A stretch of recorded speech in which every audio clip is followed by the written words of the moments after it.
Welcome back. మన ప్రధాన పత్రికలోని ప్రధాన అంశం అనుసారం మనం చూసుకునే ముందు ప్రముఖ విశ్లేషకులకు సంబంధించినటువంటి మనం అనుకున్నట్టుగా ప్రముఖ విశ్లేషకులు మనతో పాటు బండారు రామ్మోహన్ రావు గారు సిద్ధంగా ఉన్నారు. బండారు రామ్మోహన్ రావు గారు నమస్తే అండి. చెప్పండి. రామ్మోహన్ రావు గారు, ఈరోజు మనం చూసుకుంటే చాలా గొప్పగా చెప్పుకోవాల్సిన అంశాల్లో ఒక లాంగ్ మనం చెప్పుకున్నటువంటి విషయాల్లో లాంగ్గా చూసుకున్న పరిపాలన దక్షత కలిగినట్టు వ్యక్తిగానే కాకుండా అనేక సార్లు ప్రతిపక్షాలు ఇటు అధికార పార్టీలో చూసుకుంటే నేటికి నారా చంద్రబాబు నాయుడు నేను అని చెప్పి ఈ రోజుకి 30 ఏళ్ళు అవుతుంది. మొట్టమొదటిసారిగా ముఖ్యమంత్రిగా ప్రమాణ స్వీకారం చేసి ఈ రోజుకి 30 ఏళ్ళు. ఒక్కసారిగా మనం నారా చంద్రబాబు నాయుడు గురించి చూసుకుంటే అనేక సార్లు అంటే మొత్తం ఏదో తెరిచినటువంటి మొత్తం తీసుకొచ్చి అన్ని అనుకూలంగా అధికారంలో ఎక్కువ అనేటువంటి పరిస్థితులు ఎప్పుడూ లేదు అతనికి. ప్రతిసారి ఏదో ఒక సంక్షోభంతోనే అతను ముఖ్యమంత్రి అయినట్టు సందర్భాలు మనం చూసాం. తర్వాత మొన్న చూస్తే రాష్ట్రం విడిపోయే సందర్భంలో కొత్తగా ముఖ్యమంత్రి అవ్వటం, మళ్ళీ మొన్నటి చూస్తే ఇంకోసారి ముఖ్యమంత్రి అవ్వటం, ఇలా అనేక సార్లు అనేక రకమైనటువంటి జీవితంలో ఆయన ఎన్నో ఒడిదుడుకులు చూడటం జరిగింది. మనం ఒకసారిగా ఈ రోజుకి అతను ముఖ్యమంత్రి అయ్యి 30 ఏళ్ళు అంటే ముఖ్యమంత్రి మొదటి ప్రమాణ స్వీకారం చేసి ఈ రోజుకి 30 ఏళ్ళు నడుస్తుంది. దాన్ని బట్టి మనం ఒకసారిగా నారా చంద్రబాబు నుంచి విశ్లేషించుకుందామండి. ఏమంటారు రామ్మోహన్ రావు గారు? తప్పక రహీం గారు, మీరు అన్నట్టు అందరికీ ఆదర్శప్రాయుడు. అట్లాగే ఉమ్మడి ఆంధ్రప్రదేశ్ కి 2 సార్లు, విభజిత ఆంధ్రప్రదేశ్ కి 2 సార్లు, 4 సార్లు ముఖ్యమంత్రి ప్రమాణ స్వీకారం చేశారు. నేను 75 నుంచి జర్నలిస్ట్ గా ఉన్నాను. ఆంధ్రభూమిలో వ్యాసాలు రాసేవాడిని. అంటే నాకన్నా 3 ఏళ్ళు జూనియర్ అవ్వాలని చెప్పానంటే 75 నుంచి ఆయన మొట్టమొదటి ఎమ్మెల్యే. ఇవాళ 30 ఏళ్ళేమో ముఖ్యమంత్రి ప్రమాణ స్వీకారం చేయాలి. కానీ 75లో ఆయన కాంగ్రెస్ పార్టీ ఎమ్మెల్యేగా గెలిచారు మొట్టమొదటిసారి చంద్రగిరి నుంచి. చూశాం కదా, అప్పటికి తెలుగుదేశం పార్టీ పుట్టలేదు. ఆ తర్వాత 80 ఎప్పుడైతే 82లో తెలుగుదేశం పార్టీ పుట్టిందో అప్పటికి ఆయన మంత్రిగా కూడా ఉన్నారు. అప్పటి కాంగ్రెస్ ప్రభుత్వంలో ఎవరు చంద్రబాబు నాయుడు గారు మంత్రిగా ఉండడమే కాకుండా మా మామ మీద అవసరమైతే పోటీ చేస్తానని కూడా ఆయన ప్రకటించారు. 83 తర్వాత చూసుకుంటే మనకు 83లో మరి తెలుగుదేశం పార్టీ అప్రతిహతంగా 9 నెలలు అన్నతి కాలంలో పార్టీ పెట్టిన 9 నెలల కాలంలోనే గెలిచింది. అప్పటికి ఆయన మరి తెలుగుదేశం పార్టీ మారిన తర్వాత ఇంకొక 3 ఏళ్ల దాకా ఆగి అప్పుడు తెలుగుదేశం పార్టీలో చేరారు. మొట్టమొదటి పదవి అప్పుడు ఎవరికైనా చెప్పారంటే మనకు కర్షక పరిషత్ అని ప్రత్యేకించి చంద్రబాబు నాయుడు గారు సృష్టించి అప్పుడు ఎన్టీ రామారావు గారు ఆయన కోసం పదవి సృష్టించారు. దానిలో బాగా కర్షక పరిషత్ బాగా మనకు ఆకర్షించబడ్డది. రైతులకు బాగా ఆకర్షించబడి ఉమ్మడి ఆంధ్రప్రదేశ్ లో రైతులకు మేలు చేసింది కూడా చాలా వరకు. కర్షక పరిషత్ ఒక స్వాతంత్ర సంస్థగా బాగా పనిచేసేది. అక్కడి నుంచి ఆయన అనుభవాన్ని వాడుకుంటూ వచ్చి చివరికి మనకి 95లో మరి రెండోసారి అంటే మొదలు 83లో గెలిచిన ఎన్టీ రామారావు గారు రామ్లాల్ గారు తీసేయడం, ఆ తర్వాత మళ్ళీ ఉద్యమించి మళ్ళీ అధికారంలో రావడం, రెండోసారి 85లో ఎన్నిక అవ్వడం, మూడోసారికి వచ్చే కల్లా 89లో ఓడిపోవడం, మళ్ళీ 95లో రాజకీయాలు 94లో మళ్ళీ ఎన్టీ రామారావు గారు ముఖ్యమంత్రిగా ప్రతిష్ఠించబడ్డారు. కానీ కొన్ని ఒడిదుడుకుల వల్ల లక్ష్మీ పార్వతి వల్ల కానీ రకరకాల ఏ ఆరోపణ అయినా సరే 95లో చంద్రబాబు నాయుడు గారు అధికారాన్ని చేపట్టారు. మనకు ఆ తర్వాత 95లో 99లో రెండోసారి అంటే ఆయన స్వయం నాయకత్వంలో 99లో మళ్ళీ అధికారంలో తీసుకురాగలిగారు తెలుగుదేశం పార్టీని. అంటే వరుసగా 10 ఏళ్ల పాటు పరిపాలిస్తే అందులో 9 ఏళ్ళు 7.5 సంవత్సరాలు ఆయన పరిపాలించాడు. తర్వాత 9 ఏళ్ళు మొత్తం 99 కలుపుకుంటే 95 నుంచి 2004 వరకు మొట్టమొదటిసారి ముఖ్యమంత్రిగా 9 ఏళ్ళు పూర్తి చేసుకున్నారు. అతను బ్రహ్మానంద రెడ్డి రికార్డు అందరూ కూడా అధిగమించారు. బ్రహ్మానంద రెడ్డి 7.5 ఏళ్ళు ఉండే ఆయన రికార్డును కూడా అధిగమించారు. అప్పటి వరకు ఏ ముఖ్యమంత్రి కూడా వరుసగా 9 సంవత్సరాలు పరిపాలించలేదు. అప్పటి ఉమ్మడి ఆంధ్రప్రదేశ్ లో కానీ ప్రత్యేక అంతకుముందు ఆంధ్ర రాష్ట్రం కానీ హైదరాబాద్ స్టేట్ లో కానీ అదొక రికార్డు సృష్టించారు. తర్వాత 2004లో మాత్రం బోల్తా పడ్డది. ఏమైందంటే అప్పుడు అలిపిరి సంఘటన తర్వాత ఆయన సానుభూతి వస్తా అనుకున్నారు, లేకపోతే మళ్ళీ జీవితం నాకు కొత్త జీవితం ఇచ్చింది ఈ దేవుడు అని చెప్పి ఆయన మళ్ళీ 2004లో పోటీ చేసి ముందస్తు ఎన్నికలు తీసుకొచ్చుకొని పోటీ చేసి ఆయన ఓడిపోయారు. ఆ తర్వాత 2004 నుంచి 2014 దాకా మనకు కాంగ్రెస్ పార్టీ ప్రభుత్వం ఉన్నది ఆంధ్రప్రదేశ్ లో, ఉమ్మడి ఆంధ్రప్రదేశ్ లో. సరే 2 రాష్ట్రాలు విడిపోయినాయి. మొట్టమొదటిసారి ఆయన అనుభవాన్ని గమనించి ఆయన సేవలు అవసరం అని చెప్పి విభజిత ఆంధ్రప్రదేశ్ ప్రజలు మొట్టమొదటిసారి ఆయన ఎన్నుకున్నారు. 101 సీట్లు తెలుగుదేశానికి, మిగతా 69 సీట్లు వైసీపీకి ఇట్లా ఇచ్చి గెలిపించారు. ఆ మొదటి 5 ఏళ్లలో రకం చెప్పాలంటే 3.5 ఏళ్ళు సజావుగా జరిగింది పాలన. ఆ తర్వాత కేంద్ర ప్రభుత్వం విభేదించడం, ఇటుపక్క పవన్ కళ్యాణ్ ఒకవైపు తన ఒకవైపు పోవడం, దాంతో ఒక రకంగా చెప్పి ఆంధ్రప్రదేశ్ కు దురదృష్టమే వెంటాడింది అనవచ్చు. తర్వాత మరి జగన్మోహన్ రెడ్డి గారి ఆధ్వర్యంలో ప్రభుత్వం ఏర్పడడం 5 ఏళ్లు చూశాం మనం. ఆ ప్రభుత్వం కూడా అంటే మొత్తం మీద కాల పరీక్షకు నిలబడి చంద్రబాబు నాయుడు గారు తనదైన రీతిలో 4వసారి ముఖ్యమంత్రిగా మొన్న కూటమి ప్రభుత్వం 164 సీట్లు 135 ఒక్క తెలుగుదేశానికి వచ్చిన సందర్భం ఎప్పుడూ లేదు. ఉమ్మడి ఆంధ్రప్రదేశ్ లో ఇంత పెద్ద ఎత్తున వచ్చింది. అప్పుడెప్పుడు 201 సీట్లు అతని 83లో కానీ 84లో కూడా 285లో రెండోసారి 201 సీట్లు వస్తే ఇప్పుడు కూడా అంత పెద్ద మెజారిటీ మళ్ళీ తెలుగుదేశానికి రాలేదు. మొన్నటి మనం చూస్తే 175 సీట్లతోని మనకు ఆంధ్రప్రదేశ్ అసెంబ్లీ ఉంటే అందులో 135 సీట్లు తెలుగుదేశం ఒకటే గెలుచుకోవడం, 100% స్ట్రైక్ రేట్ తోని మన జనసేన గాని అట్లాగే 8 సీట్లు బీజేపీకి వచ్చి మొత్తం 164 సీట్లు. అంటే ప్రతిపక్షం అంటూ కేవలం నామమాత్రంగా 11 సీట్లకు మిగిలిపోయింది. ఈ విజయానికి కారణం చంద్రబాబు నాయుడు. చంద్రబాబు నాయుడు గారు ఒక మంచి సీఈఓగా చెప్పుకునేవాడు. గతంలో ఉమ్మడి ఆంధ్రప్రదేశ్ ముఖ్యమంత్రి ఉన్నప్పుడు నేను ముఖ్యమంత్రిని కాదు ఒక సీఈఓ అని చెప్పుకునేవాడు. నిజంగానే అట్లా చేసేవాడు. ఆ రకమైన విజన్ ఉన్నది. ఆనాటి నుంచి ఈనాడు దాకా ఆయన విజన్ ఉంది. కానీ ఎవరైనా ఒక్కరే నాయకత్వం వహించిన ఎంత చేసినా చేయలేరు కదా. కనుక 4వ సారి ముఖ్యమంత్రిగా అయిన తర్వాత ఇవాళ ఆంధ్రప్రదేశ్ సర్వతోముఖ అభివృద్ధికి మరొక ప్రణాళిక రచిస్తున్నారు. మొన్ననే గ్లోబల్ సమ్మిట్ విశాఖపట్నంలో జరిగింది. ఎక్కడికక్కడ అధికార వికేంద్రీకరణ కావాలని కోరుకుంటున్నారు, అభివృద్ధి వికేంద్రీకరణ కూడా కావాలని కోరుకుంటున్నారు. చంద్రబాబు నాయుడు గారు 30 ఏళ్ల ప్రస్థానంలో అంటే 95లో చూసుకుంటే మనకు 95లో మొట్టమొదటిసారి ముఖ్యమంత్రి అయ్యారు. దాదాపు కరెక్ట్ 3 దశాబ్దాలు జరిగిన సందర్భంలో వారికి శుభాకాంక్షలు తెలియజేద్దాం. వారి అనుభవం ఇంకా పరిపూర్ణంగా ఉన్నది కనుక ఆంధ్రప్రదేశ్ ప్రజలకు వరంగా భావిస్తున్నాను నేను. రాజకీయాలు పక్కన పెడితే ఒక వ్యక్తిగా, ఒక శక్తిగా, ఒక పార్టీ నడిపే క్రమంలో మరి గతంలో ఎన్టీ రామారావు మరణించిన తర్వాత ఆ పార్టీ ఉంటదా పోతుందా అనే మాట అన్నారు. చీలికలు వచ్చినాయి, పీలికలు వచ్చినాయి, అన్నిటి తట్టుకొని అసలైన తెలుగుదేశం ఈ పార్టీగా మనకు చంద్రబాబు నాయుడు గారి నాయకత్వంలో ఆయన ఒక రకంగా చెప్పాలంటే వ్యవస్థాపకుడు ఎన్టీ రామారావు ఎంత కృషి చేసిండో ఈ పార్టీని 30 ఏళ్లుగా నడిపే ప్రయత్నంలో కూడా చంద్రబాబు నాయుడు గారి కృషి అమోఘం అనిర్వచనీయం అంటున్నాను. కనుక వారికి ఒకసారి శుభాకాంక్షలు చేసుకుంటూ మరి వారు చిరకాలం వర్ధిల్లాలని 75 ఏళ్ల వయసులో కూడా యువకుడుగా పనిచేస్తున్నాం చూస్తున్నాం. మనం 75 ఏళ్ల వయసులో కూడా ఆయన మాట గాని తీరు గాని పోయే పర్యటనలు కానీ చూస్తుంటే ఒక యువకుడిగా కనిపిస్తున్నారు. అందుకనే మొన్న తాను ఎమ్మెల్యేలను హెచ్చరిస్తున్నారు, ప్రజల్లో ఎప్పటికి ఉండండి. నిన్న వీడియో కాన్ఫరెన్స్ ద్వారా దిశానిర్దేశం చేశారు తన పార్టీ శ్రేణులకు. మీరు ప్రజల్లో ఉంటే ఆదరించబడతారు, ప్రజలకు దూరం అయితే మాత్రం తిరస్కరించబడతారని చెప్పి అందరినీ దిశానిర్దేశం చేశారు. మరొకసారి చంద్రబాబు నాయుడు గారికి ఈ 33 దశాబ్దాల పరిపూర్ణ 4.5 దశాబ్దాల రాజకీయ జీవితం అయింది. 47 సంవత్సరాల నుంచి రాజకీయాల్లో ఉన్నారు. 30 ఏళ్ళుగా ముఖ్యమంత్రిగా ఉన్నారు. వారిని అభినందిస్తున్నాం. వారి ఆయురారోగ్యాలతో ఇంకా బాగుండాలి, ఆంధ్రప్రదేశ్ ప్రజలకు సేవ చేయాలని, దేశాన్ని కూడా సేవ చేయాలని కోరుకుందాం. తర్వాత రామ్మోహన్ రావు గారు, ఇంకొక ఇటుపక్క తెలంగాణ రాజకీయాలకు వచ్చేటప్పటికి ఈ రోజు నుంచి తెలంగాణ రైజింగ్ ఉత్సవాలు అనేది స్టార్ట్ అయినాయి. అసలు తెలంగాణ రైజింగ్ అంటే ఏంది, ఎందుకు దీన్ని ఇంత ప్రతిష్టాత్మకంగా తీసుకున్నారు, దాంతోపాటు ఏదైతే ఈ గ్లోబల్ సమ్మిట్కు ఇటుపక్క నరేంద్ర మోదీని ఇటుపక్క రాహుల్ గాంధీని కూడా నేనే స్వయంగా ఆహ్వానిస్తానంటూ సీఎం రేవంత్ రెడ్డి అన్నారు. దీని గురించి ఓవరాల్గా కొంచెం ఎక్స్ప్లెయిన్ చేస్తారా తెలంగాణ రైజింగ్? తప్ప ఏదైనా సరే అభివృద్ధి పథంలో తెలంగాణ ముందుకు పోయే క్రమంలో లక్ష్యం ఘనంగా పెట్టుకొని పోవడం మంచిది. మన విషయంగా గ్లోబల్ సమ్మిట్ మనకు విశాఖపట్నంలో చూసాం. ఇది కూడా ఏం చేస్తారంటే హైదరాబాద్ ఒక నగరం అనేది ఈ రకంగా తెలంగాణ రాష్ట్రానికి వరం, ఉమ్మడి ఆంధ్రప్రదేశ్కి అప్పుడు వరం ఎట్లో ఇప్పుడు తెలంగాణ రాష్ట్రానికి దేశానికి కూడా వరం అంటున్నాడు.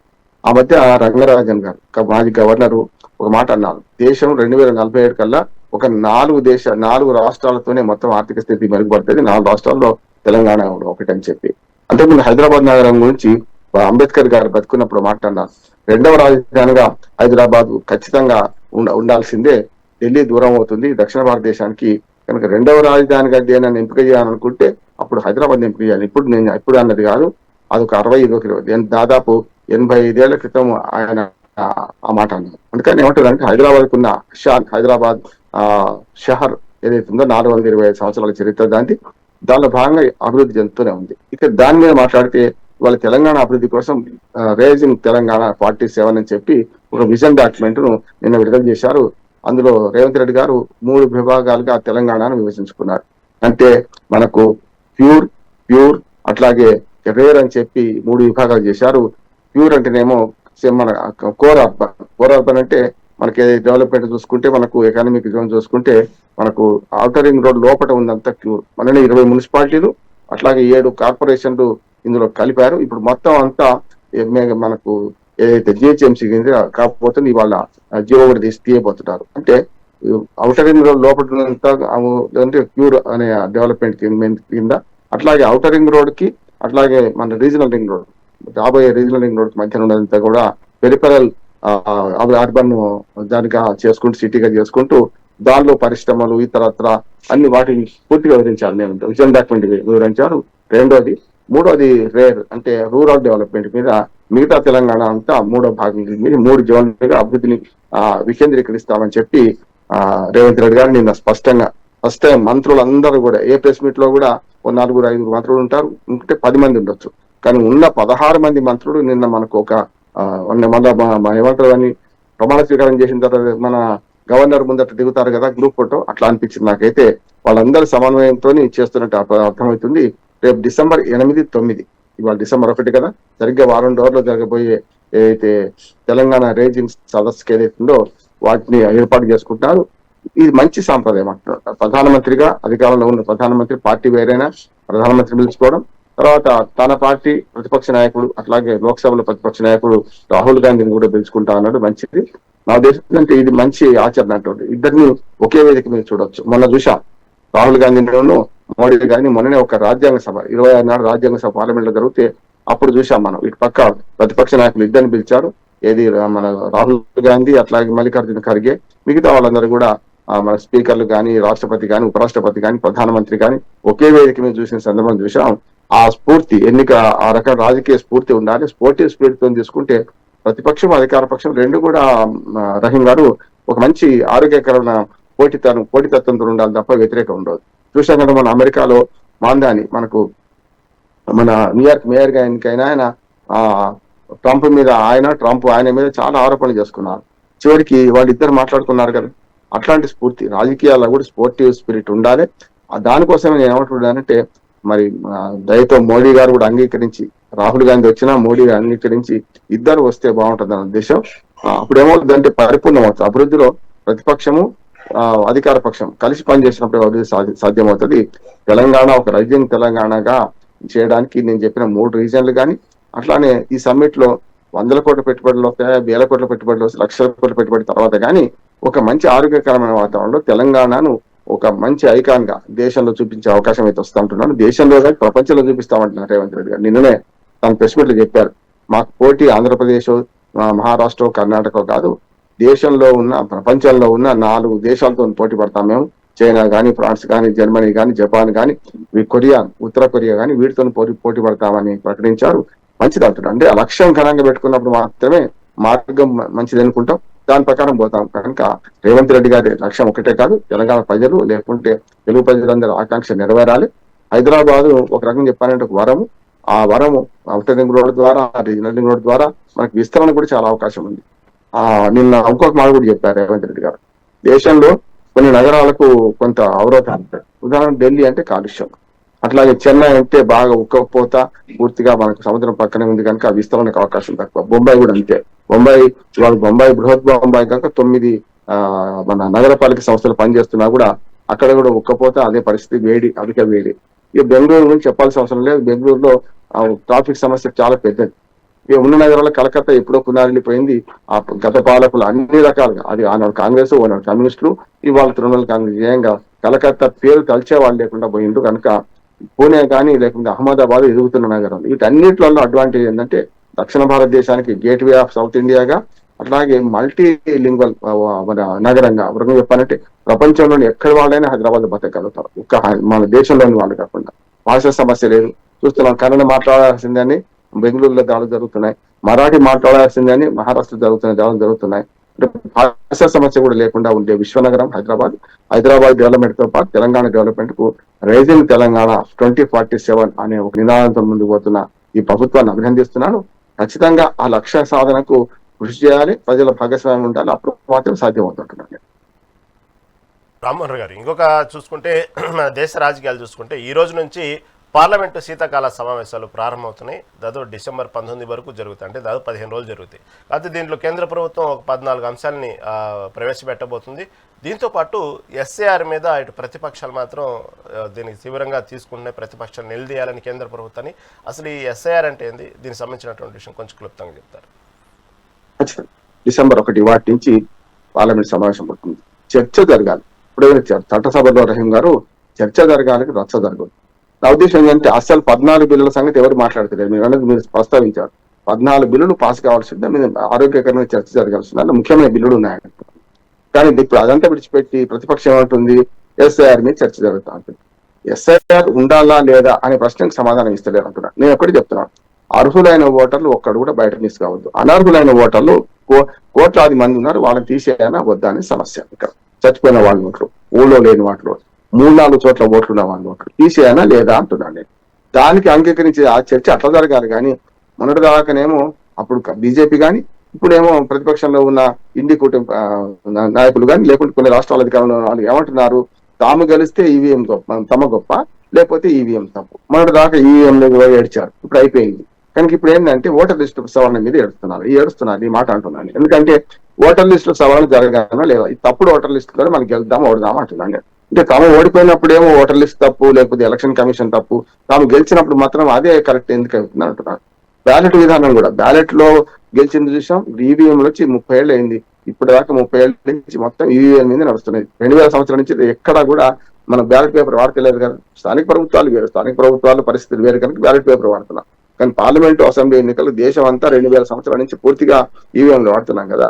తాము గెలిస్తేనేమో తమ గొప్ప, లేకపోతే ఈవీఎం తప్పు అని ప్రచారం చేసుకునే వీళ్ళు ఇప్పుడు ఈ ప్రతిపక్షాలు కానీ, అంతకుముందు బీజేపీ కూడా అదే అన్నది, బ్యాలెట్ కావాలన్నది బీజేపీ కూడా. అంటే ద్వంద్వ విధానం 2 పార్టీలు అంటారు, కాంగ్రెస్, బీజేపీ, వాటి మిత్రపక్షాలు కూడా అంటున్నాను నేను. ఇప్పుడు ఏమంటున్నారు, సర్ని వ్యతిరేకిస్తున్నారండి. నేనేమంటున్నాను, రేపు 4 రాష్ట్రాల్లో ఎన్నికలు జరగబోతున్నాయి. ఏప్రిల్ మేలో లేకుంటే మార్చి ఏప్రిల్ జరగబోతున్నాయి. అది తమిళనాడు, కేరళ, పుదుచ్చేరి, పశ్చిమ బెంగాల్. దాంతో పాటు ఇంకొక 8 రాష్ట్రాలు కలిపి 12 రాష్ట్రాల్లో సర్ను ప్రవేశపెట్టి స్పెషల్ ఇంటెన్సివ్ రివిజన్. ఒకవేళ నా ఓటు పోయింది అనుకోండి, పౌరుడిగా నా బాధ్యత ఉంది కదా, నా ఓటు తీసేస్తే తప్పనిసరి నేను చేర్పించుకోవాలి. పేదల ఓట్లు పోయినాయి అనుకో, రాజకీయ పార్టీలు ఏం చేస్తున్నట్టు, రాజకీయ పార్టీలకు సరైన అవగాహన ఉంటే, ఓటర్ల మీద అవగాహన ఉంటే ఖచ్చితంగా రాజకీయ పార్టీలు ఓట్ల చేర్పులో మార్పుల్లో ఏం జరిగినా కూడా ఆ పొరపాటు గమనిస్తారు. కానీ అయిపోయిన తర్వాత తీరా ఎన్నికలు వచ్చిన తర్వాత ఓటర్ లిస్ట్ అప్పుడు చూసుకొని నా పేరు లేదు, నా పేరు ఉంది అని మాట్లాడడం కాదు. సరే, నేను సమర్థిస్తున్నాను స్పష్టంగా. ఇవాళ అనర్హుల ఓట్లు తీసేయాల్సిందే, అర్హులు ఒక్కరు కూడా మిస్ కాకుండా ఉండాల్సింది. ఈ విధానం మీద అందరు ప్రతిపక్షాలు కట్టుబడదామంటున్నాడు. అంటే ఈ ఓట్లు తీసేస్తే ఇప్పుడు మీరు గెలుస్తలేరంటే ఏమన్నట్టు, ఇప్పటిదాకా ఈ ఓట్లతో గెలిచినట్టు కదా మీరు. ఈ మన బీహార్లో జరిగింది అదే కదా, 65 లక్షల ఓటు పోయినాయి, 35 లక్షల మంది చేరిండ్రు. మరి అటువంటి అప్పుడు కేవలం మిగతా పోయినాయి 30 లక్షలే కదా. ఈ 30 లక్షల మందితోనే మొత్తం ఓటర్ లిస్ట్ మనం గెలుపుకోవటం నిర్ణయిస్తున్నప్పుడు తప్పుడు ఓటర్లు అయితే ఉండొద్దు కదా. నిజంగా ఎవరైనా తీసేసి అభ్యంతర పెడదాం. కనుక సుప్రీంకోర్టు కూడా దీన్ని సమర్థించింది. ఈ సుప్రీంకోర్టు సమర్థించినాక సుప్రీంకోర్టును కూడా మనం వ్యతిరేకిద్దాం, దానికి కూడా ఉద్దేశాలు ఆపాదిస్తాం అని పోతే వ్యవస్థలన్నీ తృణీకరించుకుంటూ పోతే ఏ వ్యవస్థ మిగలేదు. మిమ్మల్ని కూడా తృణీకరిస్తారు కదా ప్రజలు. అందుకనే నా ఉద్దేశం ఏంటంటే, ఇండి కూటమి వాళ్ళు ఇప్పటికైనా సరే కాంగ్రెస్ పార్టీతో ఓడిపోతున్న, మన బీజేపీతో ఓడిపోతున్న కాంగ్రెస్ పార్టీ ఖచ్చితంగా బుద్ధి తెచ్చుకోవాలంటున్నాడు. కేవలం 3 రాష్ట్రాలు అధికారం ఉంది. ఆ అధికారంలో రాష్ట్రాలు కలుపుకొని చూస్తున్నారు. కర్ణాటక ఏం చూస్తుంది తెలుస్తుంది మనకు, మిగతా రాష్ట్రాలు తెలుస్తున్నాయి. ప్రతిపక్ష పార్టీలు ఏవైతే ప్రాంతీయ పార్టీలు ఉన్నాయో ఆ ప్రాంతీయ పార్టీల వాళ్ళు కూడా ఇప్పుడు ఇవాళ అదే ఈవీఎం కనుగొస్తారు, మళ్ళీ బ్యాలెట్ కావాలంటారు. చూస్తున్నాం తెలంగాణలో కేటీఆర్ ఏమంటున్నాడు, 2 సార్లు ఈవీఎంలతో గెలిచింది కదా, మరి ఈసారి మళ్ళీ బ్యాలెట్ ఎందుకు కావాలంటున్నాడు. అంటే ఏమన్నట్టు, ఓడిపోతే ఈవీఎం తప్పు, గెలిస్తే మాత్రం తమ గొప్ప, ఇట్లా మాట్లాడుకుంటున్నారు. సర్ను గురించి స్పష్టమైన చర్చ జరగాలి. ఇలా లోపాలు మంచి చర్చించాలి. పార్లమెంట్ సాక్షిగా రచ్చ కావద్దు, చర్చ జరగాలని కోరుదాం. సర్ని అయితే నేను పూర్తిగా సమర్థిస్తున్నాను. పూర్తి స్థాయిలో ఓటర్ లిస్టు ప్రక్షాళన జరగాల్సిందే, లేకపోతే ఎప్పుడైనా కష్టం. రైట్. ఓకే రామ్మోహన్ గారు, చక్కటి విశ్లేషణ అందిస్తుంది, ధన్యవాదాలండి. ఇది వాటి పేపర్ అనాలిసిస్. చూస్తూనే ఉండండి మెగా 9 టీవీ.